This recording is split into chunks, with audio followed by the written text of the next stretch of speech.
نفر هيرو. أرض مصر لسه بتطلع خيرات ولسه بتطلع اكتشافات، أسرار وألغاز ملهاش حصر.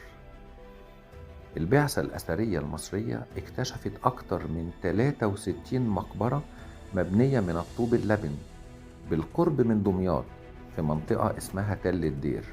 المقابر دي تخص كبار الموظفين وبترجع للأسرة 26، ده بالإضافة لمجموعة دفنات تخص البسطاء من الناس. يعني لقوا مجموعة من المقابر للأثرياء ومجموعة من المقابر للفقراء. من أهم محتويات هذه الجبانة مجموعة من الفخاريات، بعضها مستورد. ده يؤكد إيه؟ إن كان في تبادل تجاري هام جدا في هذه المنطقة بين مصر وبين الممالك المجاورة عن طريق البحر طبعا، وده بفضل موقع دمياط البحري المتميز. يعني دمياط كانت ميناء تجاري هام في فترة الأسرة 26 وربما قبلها وربما بعدها أيضا. أهم الحاجات اللي لقيناها إناء من الفخار بداخله 38 عملة برونزية. دي حاجة نادرة جدا، لأن العملات البرونزية احنا لقيناها ابتداء من العصر البطلمي. في العصر الفرعوني ما كانش فيه عملات نهائيا.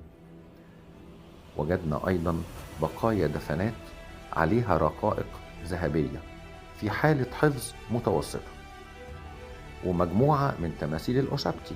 تماثيل الأوشبتي دي كانت عبارة عن تماثيل بتمثل مجموعة من الخدم في العالم الآخر هيخدموا المتوفى، وده بنلاقيه في المقابر الملكية وأيضا في مقابر الأفراد.